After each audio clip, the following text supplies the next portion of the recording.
पूर्व जन्म की हमारे ऐसे पुण्य होते हैं जो हमें मनुष्य शरीर मिलता है और हमें भगवान की भक्ति करने के लिए अवसर मिलता है। ये केवल हमारे पुण्यों का प्रभाव होता है और जब तक हमारे पुण्य नहीं होते तब तक हम धर्म की ओर, भक्ति की ओर, भगवान की चर्चाओं की ओर, सत्संग की ओर जा ही नहीं सकते।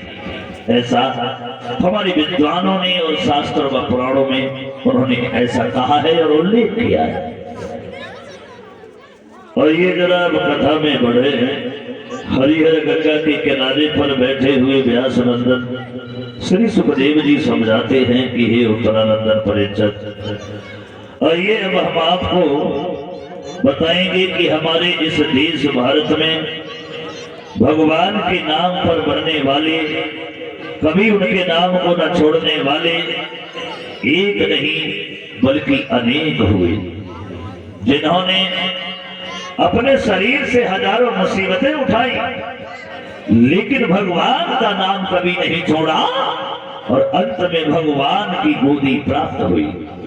ऐसा ही एक बालक था जो छोटी सी अवस्था में ही भगवान के नाम का दीवाना हो गया और उसे भगवान की गोदी प्राप्त हुई। भक्त ध्रुव के बारे में सुखदेव जी कहते हैं कि हे परीक्षित जी,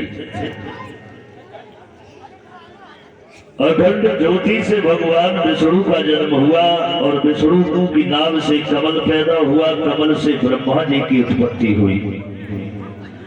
ब्रह्मा जी के पुत्र हुए थे स्वाभिमन और स्वाभिमन के पुत्र हुए उत्तानपाद और प्रियव्रत।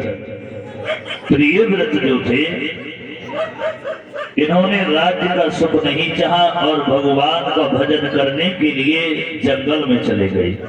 क्यों गए?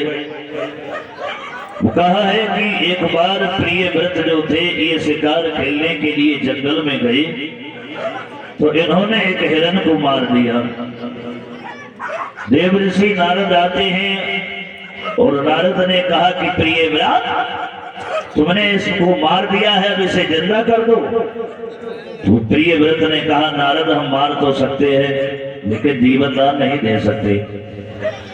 नारद कहने लगे, प्रियव्रत, जब तुम किसी को जीवन दान नहीं दे सकते तो मारने का अधिकार तुम्हें किसने दे दिया?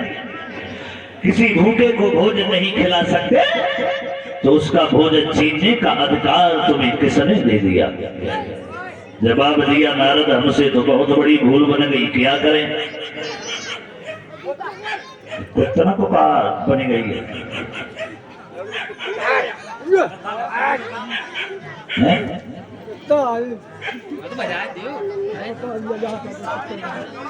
जवाब दिया नारद ने, प्रियव्रत, तुम ऐसा करो, अगर ऐसे पापों से मुक्ति चाहते हो तो राज्य का सुख छोड़ करके भगवान का भजन करने के लिए जंगल में चले जाओ।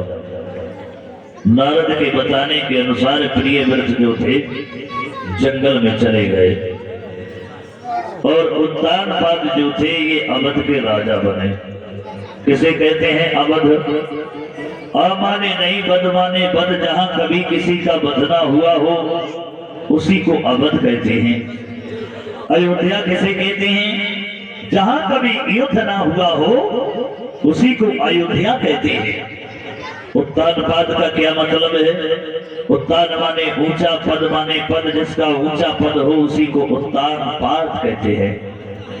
प्रियव्रत किसे कहते हैं? प्रिय माने सुंदर, व्रत माने विचार, जिसके सुंदर विचार हो वही प्रियव्रत होता है। व्रत का मतलब ये नहीं है कि भूखे रहो, व्रत का मतलब होता है कि व्रती को बदलना, अपने विचारों को बदलना। उसे व्रत कहते हैं। जब हम सुबह से शाम तक भूखे रहते हैं, कुछ खाते नहीं है, तो उपवास होता है, व्रत नहीं होता है।